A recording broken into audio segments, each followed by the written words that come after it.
Hey everybody, so last video I made was about the automation integration where we can upload our lecture videos and we can get the full transcription, the summary, etc. And that was cool and all, but I thought there was way more to it than just that, or at least way more possibilities that we can expand upon that would be valuable to us as students and particularly us as medical students. So that's what I've done. I've created 2 more automations that I am here to show you today. So let's get into it.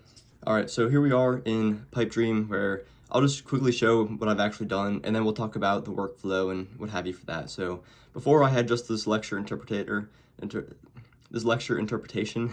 where you can upload your lecture and you can get as follows. I'll quickly show that. It's actually been improved upon from the last video. You can see there's the summary, the transcription, additional information, all of this good stuff. And that is useful to some degree, and then I thought there's ways we can improve upon this. And so one example is this explain like I'm 5. And if you're familiar with like the Feynman technique of learning, or honestly just trying to teach anyone anything, you find that you have to actually kind of know it yourself. And I think that there's going to be benefit in us having to eventually learn how to explain difficult to grasp topics to patients. And we might as well be doing that from day one, at least testing our abilities to do so.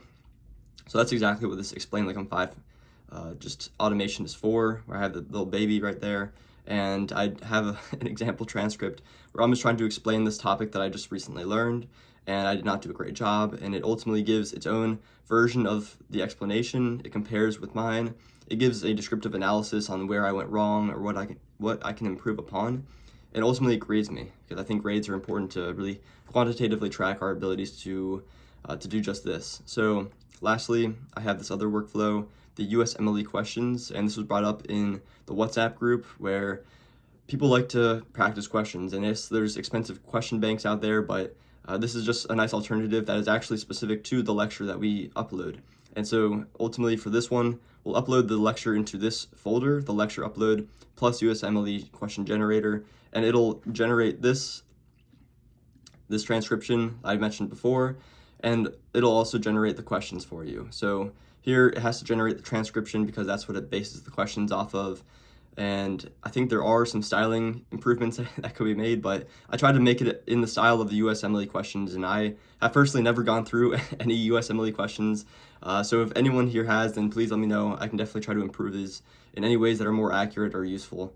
I definitely think there's ways so I can perhaps like cover up the right answers or show them at the bottom, but I think this is just a proof of concept that it's possible to have questions be generated on the fly. But yeah, that's pretty much it. That's the 3 automations I have now. Definitely some improvements from the last one. I have had to start actually paying for the pro versions of some things, so if anyone else wants to get involved with this, then let me know. I'll make a poll in the WhatsApp, but yeah, I mean, this hints at what's possible, and I think that it's only going to get better as we get closer to classes and beyond, and I'm just happy to share this with you all. So, see ya.